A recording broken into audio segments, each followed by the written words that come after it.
Europe 1, Philippe Googler. Nous sommes en Californie jusqu'à midi sur Europe 1 avec Nathalie Corré, avec Didier Ferrat, mes deux compagnons de voyage, tous les jours sur Europe 1 entre 11h et midi. On voyage, on se lâche, on oublie tout, c'est l'été. Didier, la Californie, y a beaucoup de choses à faire, à voir en Californie. C'est un tourbillon. Comment se repérer au milieu de tout ça? Par exemple, il y a au moins 150 parcs naturels. Lequel on va voir? Eh bien, effectivement, parmi tous ces parcs, il y en a un qui ressort du lot, selon moi, c'est le Yosemite. Oui. Alors, le Yosemite, tout le monde connaît son nom, mais peu de gens imaginent son paysage, parce que la Californie, on évoque plutôt des déserts, la vallée de la mort, des paysages très désertiques. Et là, c'est un océan de fraîcheur dans ce désert, car imaginez un paysage qui est proche des Alpes, mais en version XXL. Donc, ce sont des grands... C'est-à-dire, vous voulez dire que c'est l'ambiance Heidi? Un peu Heidi, mais en version vraiment gigantique. Pourquoi? Parce qu'il y a des grandes parois rocheuses qui sont complètement lisses, qui plongent dans des prairies fleuries, qui plongent dans des forêts. C'est absolument énorme. Et vous êtes très impressionné quand vous êtes notamment devant le plus grand monolithe du monde, El Capitan. Ça fait quand même 2400 mètres de haut, vous imaginez. Donc, vous êtes devant... 2400 mètres, c'est une falaise de 2400 mètres. C'est une énorme falaise. Et là, c'est vraiment une émotion quand vous êtes devant ce spectacle de la nature. Et d'ailleurs, ceux qui ont découvert le parc, qui en ont chassé d'ailleurs les Indiens, dès le 19e siècle, ils ont fait de ce parc un parc naturel, de ce lieu un parc naturel, dès 1864. C'était un parc naturel, donc c'est totalement préservé. Ah, donc c'est montagne, végétation, fraîcheur. Exactement, donc l'inverse de ce qu'on peut imaginer des déserts californiens. Alors là, évidemment, qu'est-ce qu'on y fait? On y randonne, hein, comme à chaque fois. Vous aimez la rando, hein. À force, vous êtes un peu entraîné, Philippe.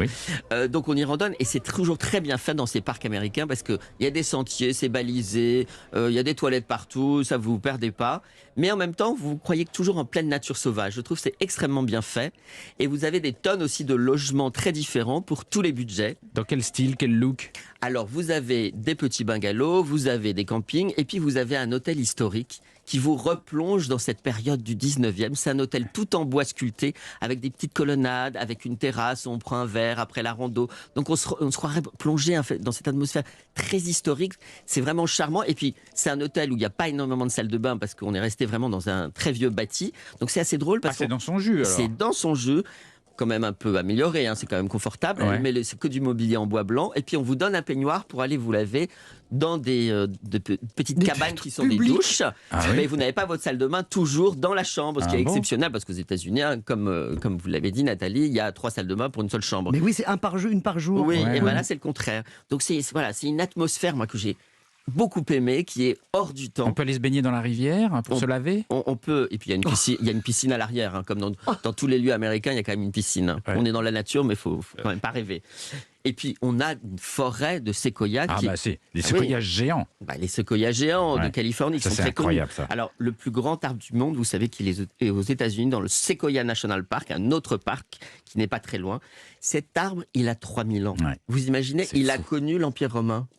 Enfin, les Romains, il n'y en avait pas beaucoup. Il n'y en avait pas beaucoup là-bas, mais vous pouvez imaginer quand vous êtes face à cet arbre qui fait quand même 83 mètres de haut et 30 mètres de circonférence. Donc ça rigole pas. Alors on creuse des tunnels. Vous voyez, avec les séquoias, on s'amuse beaucoup. Hein. On peut faire beaucoup de choses.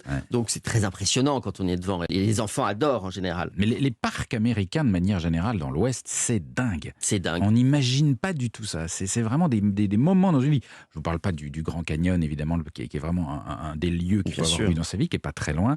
Il y a aussi Monument Valley, ce fameux parc qu'on a vu dans tous les westerns. Et quand on est au milieu de ce parc, on a l'impression d'être dans un film. Et c'est ça qui est formidable en Californie. Quand on voyage, on est dans un film. Oui, parce que beaucoup de décors ont servi dans des films. Exactement. Alors, il y a les gros rouleaux du Pacifique dont on n'a pas parlé. Mais oui, la plus belle route des États-Unis, c'est en Californie, c'est la Highway 1. La Highway 1, elle part du nord de Los Angeles, elle file jusqu'à San Francisco, jusqu'à Carmel exactement. Et il faut le faire plutôt d'ailleurs dans le sens San Francisco-Los Angeles, parce qu'on est côté falaise, donc le paysage on peut mieux le voir. J'aime bien le petit tuyau. Si vous faites la route, c'est dans le sens San Francisco-Los Angeles. Ça change tout, ça change tout. Prenez des notes, Nathalie. Il faut bien regarder la météo, parce qu'elle est souvent très brumeuse. Évidemment, quand c'est brumeux, on ne voit pas. Et ce qu'on ne voit pas, pourtant c'est absolument formidable. Donc ce sont des falaises vertigineuses qui se jettent dans l'océan, mais ce sont sur des plages aussi complètement désertes, c'est très sauvage. Ce sont aussi des colonies de cormorans, mais aussi de phoques sur certaines plages. Vous avez des petits ports de pêche. C'est vraiment une nature sauvage à 1000 lieues d'Hollywood. C'est un mélange entre la Côte d'Azur et la Bretagne, mais version XXL comme toujours en Californie. Et c'est ça qu'on n'imagine pas de la Californie, c'est que c'est très varié. C'est-à-dire qu'on passe des déserts, au rouleau du Pacifique, aux phoques, à Beverly Hills, à la Silicon Valley. C'est énormément de choses. Là, par exemple, on est en pleine nature, mais il y a quand même un truc qui est incroyable, c'est qu'il y a un château au milieu de cette brume et au milieu de ce paysage sauvage. Donc un château qui a été construit par un milliardaire, un magnat de la presse, Hearst, dans les années 20-30, qui était d'ailleurs à coquiner avec une... Je dis à coquiner car il n'était pas marié, il était marié par ailleurs, avec Marion Davies. Donc quand on n'est pas marié, vous dites à coquiner. Oui, parce qu'il avait une femme légitime. Il n'a jamais divorcé, ce Hearst. Il était avec Marion Davies, qui était une star Hollywood, une blonde, et il a fait construire un château incroyable qui est un mélange de cathédrale espagnole, de bains romains, vous avez des colonnes grecques, vous avez une bibliothèque médiévale gothique, enfin c'est un délire total comme on en voit qu'aux États-Unis. C'est en vente ?